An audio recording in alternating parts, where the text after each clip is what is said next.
Hey, welcome back to the channel. We're going to do another review. This time it's going to be of this old MPC Spirit of 76 Wedge dragster.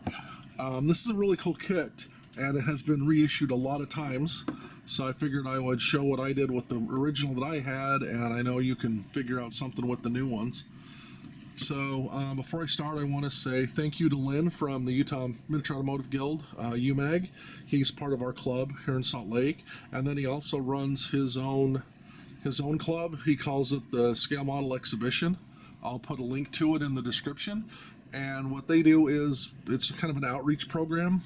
So it gets the modelers in different areas and different shows, and we talk to people about modeling, try to get them involved with it, try to get people who are involved back into it, maybe get them into UMAG. It's really fun, really fun. It's really, I think it's just an amazing program, and I really applaud Lynn for coming up with it and putting it together and making the events work. So thank you, Lynn. So he gave me this model at the last Scale Model Exhibition that we did here in Utah, and apparently some woman had seen us at the show, and she went home and grabbed it and brought it back and said, "Hey, this was my dad's, and he's passed away, and if you guys can do something with it, please do." So Lynn gave it to me and said, "Hey, do you want to build it?" And I jumped at it because I was born in 1976. So anything with the number 76 on it, I'm pretty into. So let's jump into the review portion of this.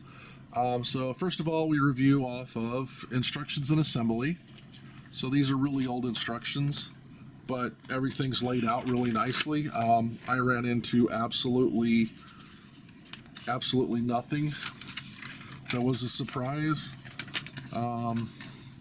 Everything was fine. Everything went together really well. So just followed the instructions and followed it the way they said to do it, and everything went together fine. Nothing needed to be redone or come back to or anything else, so that was really good. And then second thing we judge on is fit and finish. So all the parts are really nice. Very minimal cleanup on only a few of them. It had a lot of chrome. All this was chrome. That was chrome. Motor parts, tires, or the back wheels and stuff. I stripped it all off because I wanted it to look more like a real car. Like somebody had one modern, but they were kind of trying to do a throwback to this. So that's how I did mine. I stripped all the chrome off, but still a lot of parts. Everything went together fine. They were all nice. The decals, whoever had it had cut them. They'd cut them all out, and they had got them all really nicely cut out around the very edge. So there's very little decal on the outside of those.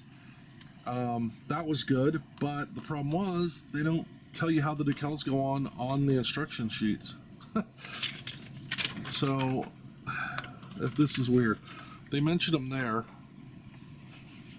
and then that's it.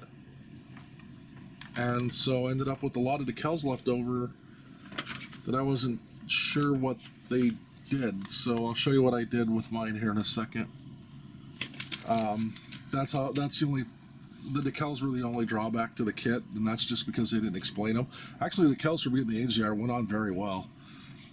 So then that brings us to our third thing we do, which is the finished model, and how it looks. Does it look good? Is it proportionate? Does it look like it captures the feeling of what it's supposed to be? And I think it does perfectly.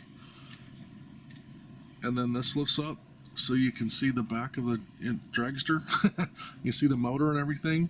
So, oh crap. Ugh. That's not supposed to happen. Oops. So anyway, that was great. And then the first thing is price. So I looked these up online this morning. So October 9th of 2024. And I found a bunch of them on eBay. I found this one for $40, exact one for $40. And then I found a lot of those reissues, and they were all about $30 plus shipping. So not bad, not a bad price at all. I think they'd be worth it. I'd actually, if I could get the chance, I'd do another one and have two of them and have them side by side. One is the 76 and one is something else. Actually, as white as this panels are, you could do whatever you wanted to with it, make up your own race decals. But anyway, I'm overall super happy with it. So out of the score of 10, so we'll give it an overall score. I would only, this specific model, I would only give like a 7.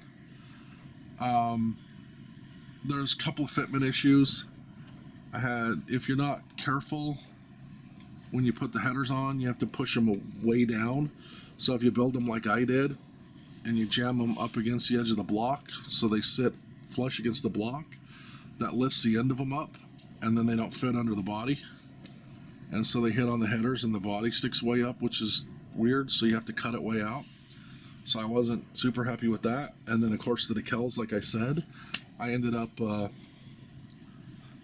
just doing this off of what they said on the sheet, and then coming back and just kind of figuring out the rest of these.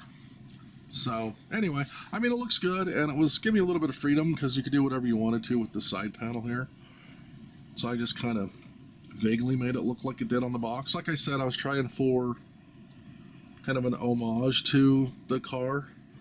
I didn't want to do a direct replica of it, so I loved it. So yeah, good kit. I recommend it. $30. It'll look good on your build shelf. The decals are nice, and they're nicely printed, and they look really good when they're done.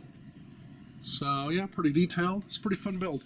I like it, and again, thank you, Lynn, for letting me have it and letting me build it. And if you go to scalefinishes.com and use code YouTube10, you get 10% off all the products we use. I forgot to mention that's just our 817 white. That's all I painted it in, and then I just did our metallic gold for the frame, our super metals color, just gold. That was about it.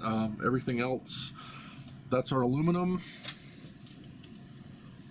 So that's our aluminum. I did the rear suspension and that in BL3. That's our rubber.